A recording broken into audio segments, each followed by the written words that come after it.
ചട്ടങ്ങൾ പാലിച്ചുകൊണ്ട് ആന എഴുന്നള്ളിപ്പ് നടത്താമെന്ന് സുപ്രീം കോടതി. എഴുന്നള്ളിപ്പിലെ നിയന്ത്രണങ്ങളിൽ സ്റ്റേ തുടരും.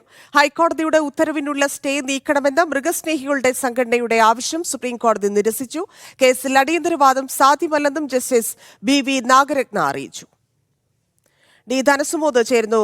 ധനസുമോദ്, ഹൈക്കോടതി ഉത്തരവിന്റെ പ്രായോഗികതയെ വീണ്ടും സുപ്രീം കോടതി ചോദ്യം ചെയ്യുകയാണോ? ഈ 2012 ചട്ടങ്ങൾ പ്രകാരം എഴുന്നള്ളിപ്പ് നടത്താമെന്നാണോ സുപ്രീം കോടതി പറയുന്നത്?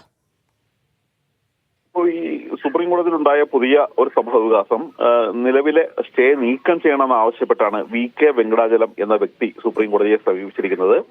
കേരളത്തിലെ ക്ഷേത്രങ്ങളിൽ നടക്കാനിരിക്കുന്ന ഉത്സവങ്ങളിൽ തടസ്സപ്പെടുത്താൻ വേണ്ടിയാണ് ഇത്തരത്തിലുള്ള ഒരു നീക്കമെന്ന് തിരുവമ്പാടി പാറമേക്കാവ് ദേവസ്വങ്ങൾ സുപ്രീം കോടതിയെ അറിയിക്കുകയായിരുന്നു. കാരണം ശിവരാത്രി ഉൾപ്പെടെ ഉടൻ നടക്കാനിരിക്കുന്ന ഉത്സവങ്ങൾ അലങ്കോലപ്പെടുത്താനുള്ള ശ്രമമാണ് നടക്കുന്നതെന്നുള്ളൊരു കാര്യമാണ് ഈ ദേവസ്വങ്ങൾ ആരോപിച്ചത്.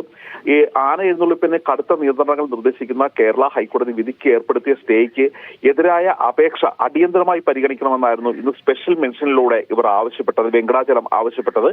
പക്ഷേ ഹൈക്കോടതി സുപ്രീം കോടതി ചെയ്യാനുള്ള കാര്യങ്ങളെല്ലാം ചെയ്തിട്ടുണ്ട്. ഇനി ഇക്കാര്യങ്ങൾ പരിഗണിക്കേണ്ടത് ഹൈക്കോടതിയാണ് എന്ന് ചൂണ്ടിക്കാട്ടിയാണ് ഈ അടിയന്തര വാദത്തിന് ഒരു സാധ്യതയില്ല എന്നുള്ളൊരു കാര്യം പറഞ്ഞ് ഈ ആവശ്യം നിരസിച്ചത്. ശരി, ധനസുമോദ്.